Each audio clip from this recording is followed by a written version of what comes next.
Okay, today our flip lesson is going to be on some things that we've been covering in class, but we're going to add a few new skills to that. The big words that we're going to be talking about today are the multiplicative comparison. You can see that right there at the top of your screen. And renaming numbers. Multiplicative comparison is really just comparing numbers through multiplication. We've been doing this with place value.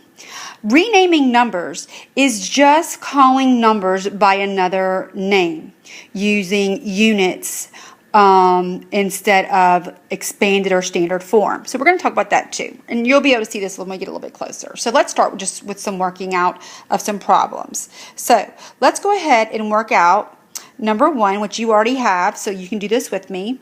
We know that 5 times 2 is 10. Everybody knows that. We can even put it over here on the side. 5 times 2 is 10. But what is that really saying? That says 5 times 2 ones is 10 ones. So what does that look like? So we have 2 ones. 1, 2. How many times do we need that? 5 times. So basically we have an array of 2 by 5, right? 2, 4, 6, 8, and 10. So what did we just do? We said 5 times 2 ones is 10 ones. Okay, so how can we rename that 10 ones? Because we're renaming numbers too, right? We can rename this 10 ones right here by moving it to where? Where can we move it?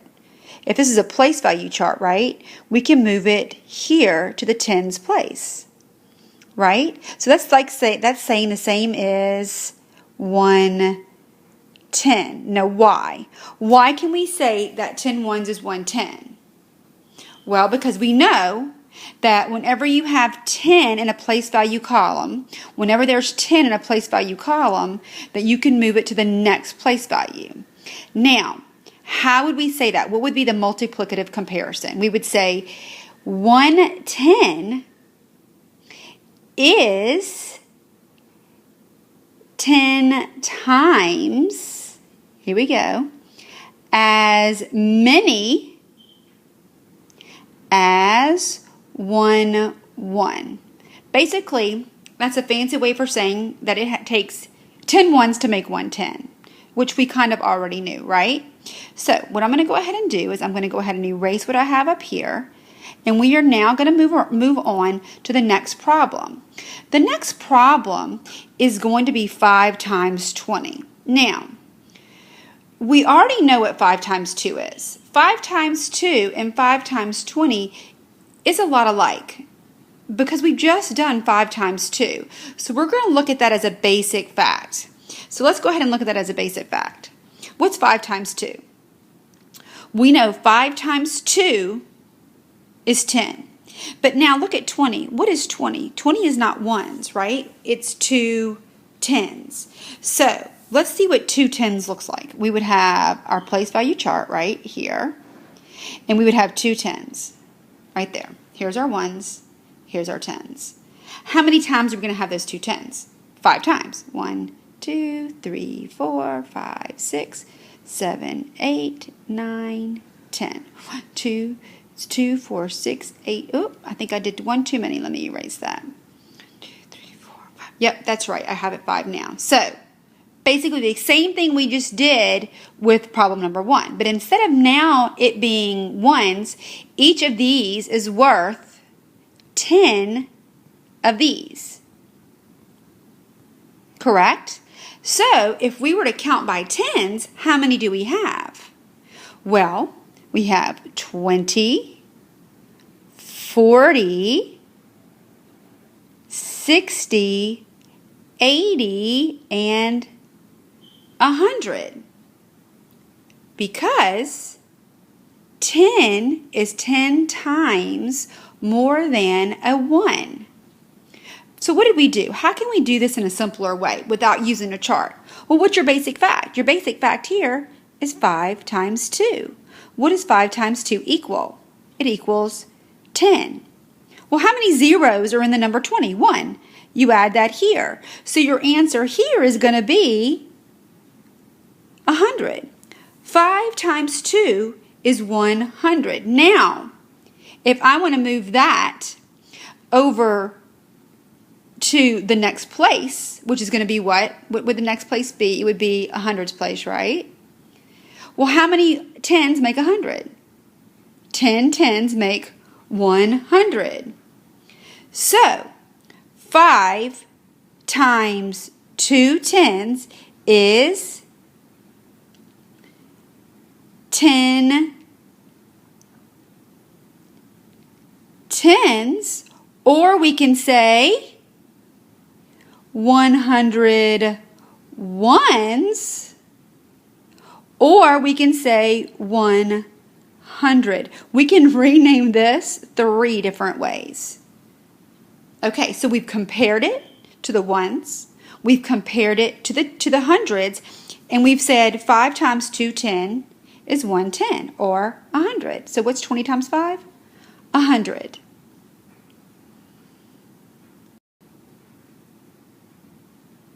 Now, we're going to keep going. Now we're looking at 5 times 200. What is 5 times 200? Well, 5 times 200, and I'm just going to abbreviate that, is what? Well, we know that 5 times 2 is 10, right? Well, 10 what? It's going to be 10 hundreds, because that's what we're multiplying by. We're multiplying hundreds. So 5 times 200 is 10 hundreds. What does 10 hundreds look like? Well, it looks like a 10 with 2 zeros, because there are 2 zeros in the hundreds place. It looks like 1,000. So 200 times 5 is 1,000. Now, if I was going to show that with dots, what would I do? I would get my place value chart, right? I'm working over here in the hundreds now. How many hundreds do I have? 2 hundreds. How many times do I need that? 5 times. Correct? How many is that? That's 10 hundreds, which equals what? It equals 1,000. Can we rename that another way? Can we say, how many tens would that be? How many tens would 1000 be? Think about that. I'm going to ask you that in class tomorrow. Let's move down to the next one. The next one is 5 times 2 thousands. So if we're drawing a place value chart, I don't need the ones, I don't need the tens, I don't need the hundreds. Now I need the thousands place.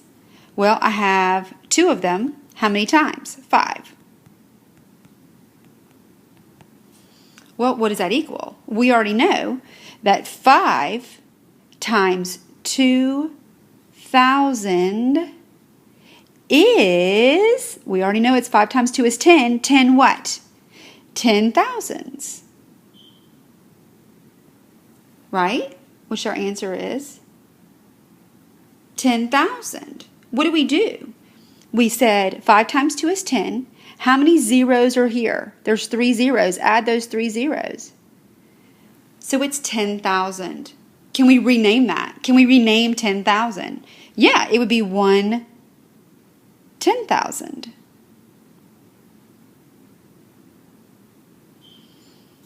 Can you rename it as hundreds? Can you rename it as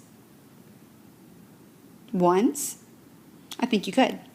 We're going to talk about that tomorrow in class, so be ready to answer those kind of questions. We're going to keep moving on. Now, looking at this chart on the back, really we don't need to actually do all the number disc and talk about the concept of understanding what you're multiplying by. What we're going to do now is we're just going to use our basic fact. So let's keep that in mind. We're just using basic fact. Let's start with the A. I'm not going to do all these with you. You're going to do some of these on your own. I'm just going to highlight a few. Let's start with A. What's your basic fact here? Your basic fact is 2 times 9. What does 2 times 9 equal? 18. But we're not really multiplying 2 ones. We're multiplying 2 tens. So each 10 has a 0 at the end, so we need a 0 here. So your answer is 180. Pretty simple. Let's do I. What's 5 times 7? Hopefully you said 35, right?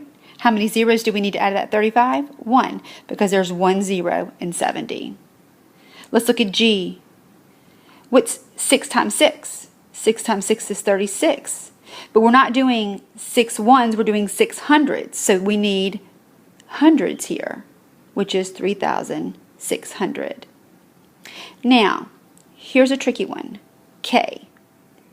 Let's talk about why it's tricky. We've already done this problem. We've just done this problem on the previous page. Your basic fact is 5 times 2, which we all know is 10. How many zeros do we need to add? We need to add 2. Some children would do this. Well, there's 2 zeros, so the answer is 100. But how could 205 times be 100? It had to be a bigger number. This is like one of those problems that have a hidden zero. The 10 is your basic answer. It's your product of your basic answer. You can't count that zero. The correct answer is going to be 1,000. You don't count the zero of that product because it was already there. So you would add 2 zeros behind that 10. It looks like we added 3 zeros, but really we only added 2. That's a tricky one. There's one more of those on this page. I think you'll be able to find it. Go ahead and finish the rest of these at this time, and then when you're done with that, hit play again to continue.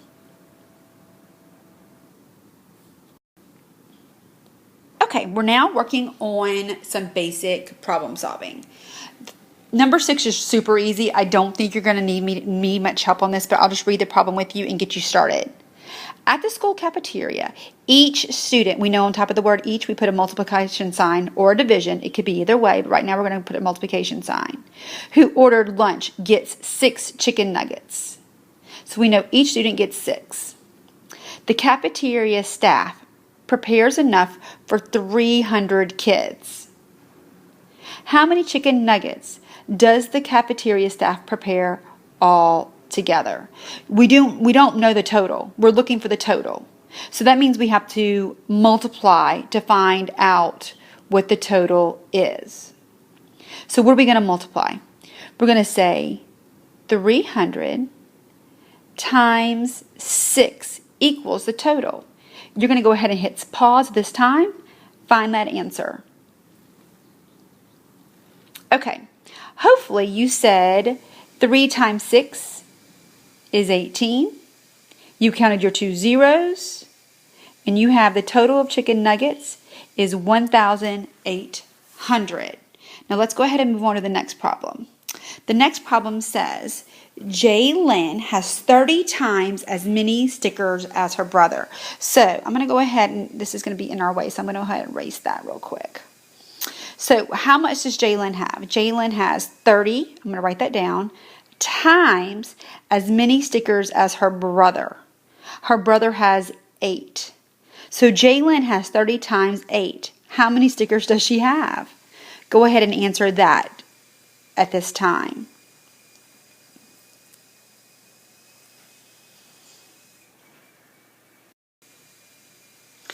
Okay, so I'm not going to give you that answer. I'm going to let you kind of work on that and bring that to school tomorrow. Let's look at number 8. The flower shop has 40 times, remember we always write on top of what we're doing, 40 times as many flowers in one cooler as Julia has in her bouquet. The cooler has 120 flowers. How many are in Julia's bouquet? We don't know how many are in Julia's bouquet, so I'll just call that B.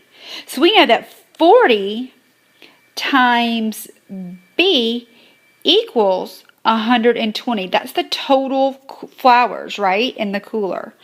So we need to figure out what we can do to get 120. Well, the first thing I'm going to look at is know that I'm dealing with some pretty big numbers, but I'm not going to worry about these big numbers. I'm going to make the 0 disappear in the 4 and the 0 disappear in the answer. Now, 4 times B equals 12. That's a lot easier to deal with. What times 4 would equal 12?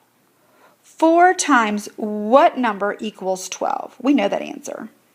We know that if we count by 4s, 1, 2, 3, 4, we can continue doing this until we get to 12. That's 4. This is 8. And there's another one that's 12. How many times did we write down the number 4? We wrote it down 1, 2, 3 times. So the answer is 3. Now, 4 times 3 equals 12. So let's go back to what we were multiplying by. We weren't multiplying 4 times 3. We were multiplying 40 times B equals 120. So 40 times 3 would equal 120. Now let's check our math. What's 4 times 3? 12. Add our 1 0, it's 120, so that works. So how many flowers are in her bouquet? It'll be 3. Okay, that's your flip lesson for today.